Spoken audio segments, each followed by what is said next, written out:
আর বাঁচবো না। তুমি আমার সন্তানদের দেখে রেখো। বউ, কথা বলো। কি হলো তোমার? কথা কেন বলছো না? না বউ, তুমি আমাদের রেখে চলে গেলে। এবার আমাদের 5 মেয়েকে কে দেখবে?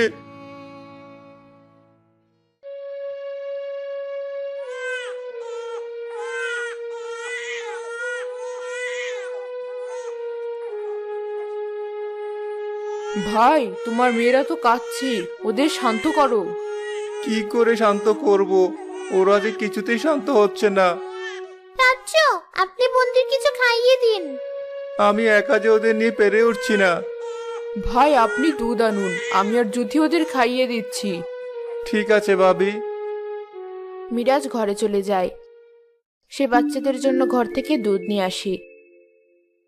যুথি ও রেবেকা মিরাজের ছোট 5 মেয়েকে দুধ খাওয়ায়।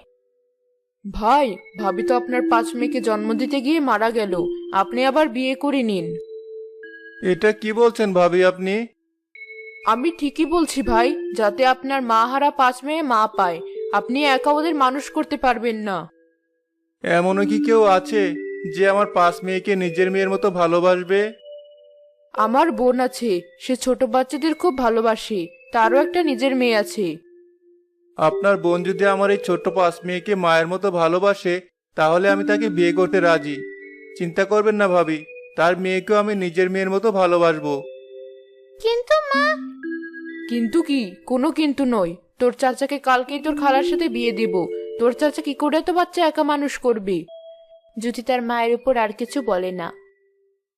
পরের দিন রেবেকা তার বোন মায়ার সাথে মিরাজকে বিয়ে দিয়ে বাড়িতে আনে। বউ, আমার 5 মেয়েকে আমি তোমার কাছে দিলাম। আজ থেকে আমার 5 মেয়েকে দেখে রাখবে তুমি। ওদের জন্যই তোমাকে বিয়ে করেছি। তুমি চিন্তা করো না, আজ থেকে ওরা আমারও সন্তান। বাচ্চারা তো কাঁদছে, ওদের খাওয়াতে হবে। তুমি ওদের কাছে বসো, আমি দুধ আনছি।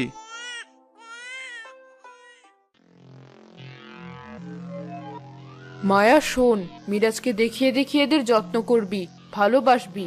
তোকে যে করেই হোক মিরাজের মন জয় করতে হবে। বোন, তুমি আমাকে এতগুলো বাচ্চার মাঝে কেন আনলি? এখন আমাকে পরের বাচ্চা মানুষ করতে হবে।